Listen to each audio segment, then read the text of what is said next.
Magister. A term that is said repeatedly throughout all three games, often falsely. As the name implies, Magisters are members of the Imperial Magisterium. Unlike commonly believed outside of the Imperium, not every Tevinter mage is a Magister, you ignorant prick. The Magisterium in its current form was established by Archon Danarius. I would advise you to go watch my Tevinter video, which I already made, if you want to learn more, but it's so awful that I'll give you a quick rundown here. He was the son of the High Queen of Tevinter, which through a coup came to be raised by a priestess of Dumat. At age 19 he became High Priest of Dumat, and from there on he eventually united everyone and befriended the dwarves. Danarius became the first Archon of the Tevinter Imperium by uniting the three kingdoms of Tevinter, Niromanium and Carinus.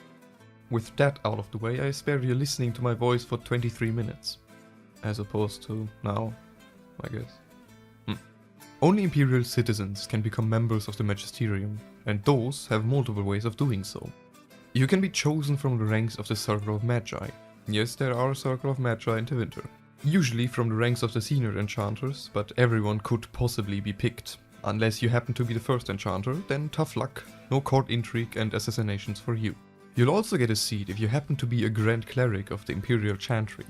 The Imperial Divine also gets one, probably as a token or something, because he already has enough murders to carry out. So many that he can't even attend a party in its entirety.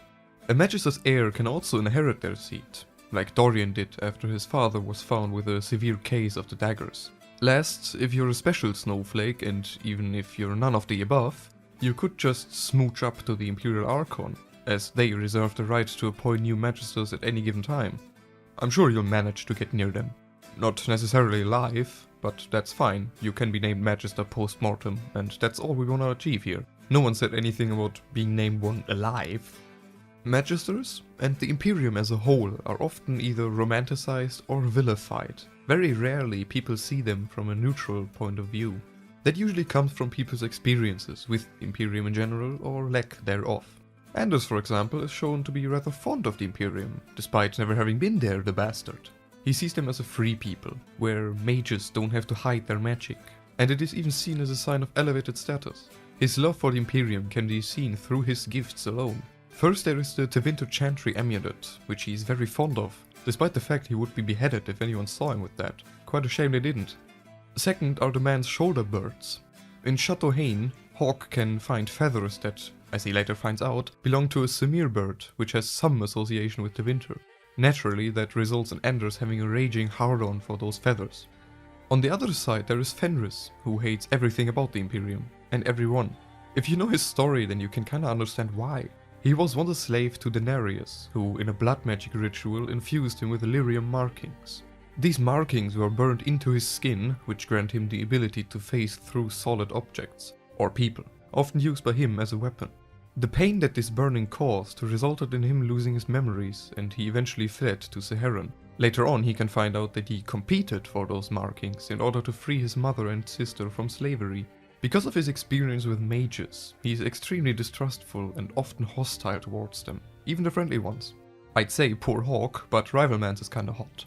So we have two very biased viewpoints. Anders, who as far as we know has never been to the Imperium, but still fantasizes about them and puts the Imperium up on a pedestal. And Fenris, who actually has been there and hates their guts, every single one of them. As is the way with BioWare, you can't paint them in black and white though, so what is it actually like? Well, we don't know yet, because the next Dragon Age hasn't been released. I chose these three as examples because they perfectly describe the three camps in the Imperium. Starting with Dorian, we have the son of a Magister, who is not a Magister himself. He is aware of Tevinter's atrocities, but he also points out that not everything they did is evil.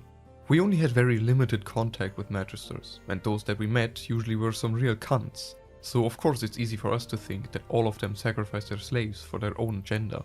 The reality is that most of them just go about their days and live a normal life, both Magisters and slaves. But as Dorian points out, Tevinter has accomplished some great things, because they are allowed to.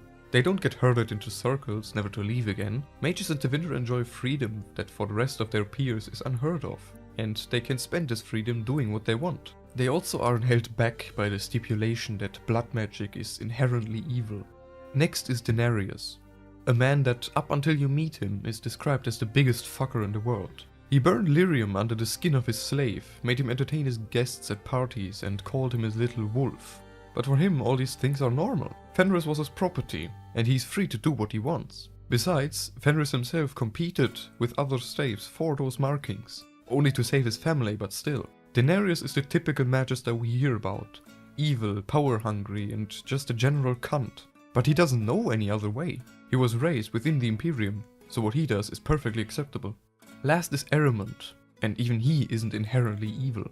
He just wants power, which leads him on a way that makes him appear evil. Most magisters want to rise in the ranks. No one likes to be stuck at the bottom. So in Ehremund's eyes, joining Corypheus was the ultimate way to gain said power. If Cory destroys the decadent south and raises the Imperium from its ashes, then those that helped him would gain more power than they could imagine, so of course he joins. He doesn't see himself as the evil man. On the contrary, he thinks he's doing the right thing. No one is right and no one is wrong. All of them were raised to be what they are now. Danarius is looking for power on a small scale. He didn't join an ancient darkspawn in order to achieve that. He might, but so far he didn't. Also pretty hard to do when you're dead. Ehremund does exactly that, only to gain power. Why bother with some measly assassinations when you can conquer the world instead? And then there is Dorian, who doesn't seek power on that scale, and fights to save the Imperium from itself. It might seem a futile effort, but as we learn from the epilogue slides, he appears to have made some progress. Let's just hope that Mustache can deflect steel. Tevinter in itself isn't superior to other countries anymore. It also isn't evil, no more so than others. Tevinter is held back by tradition. They don't want to change because they see no reason to do so. The way it is right now, they managed to conquer almost the entirety of Thedas in ancient times. So why would you change that when you can gather strength? It's those views that trap Tevinter in its withering shell. That and the fact they've been at war with the Qunari for the past 4 centuries. While Ferelden and Orlais and the Free Marches all grow and develop, more or less, Tevinter clings to the last fragments of their once glorious past. It'll be curious to see what options will be given in Dragon Age 4, whether we help to reform the Imperium, or work to reinforce their traditionalism. Either way, seeing the Imperium and hopefully Menrathis in-game will be something to look forward to. If you want to know more about Dragon Age, subscribe if you want, and if you want to have updates on future videos and random thoughts, follow me on Twitter. You'll also get a seat if you happen to be the Gland Cleric. Oh. I chose these 3. He burned lyrium under his...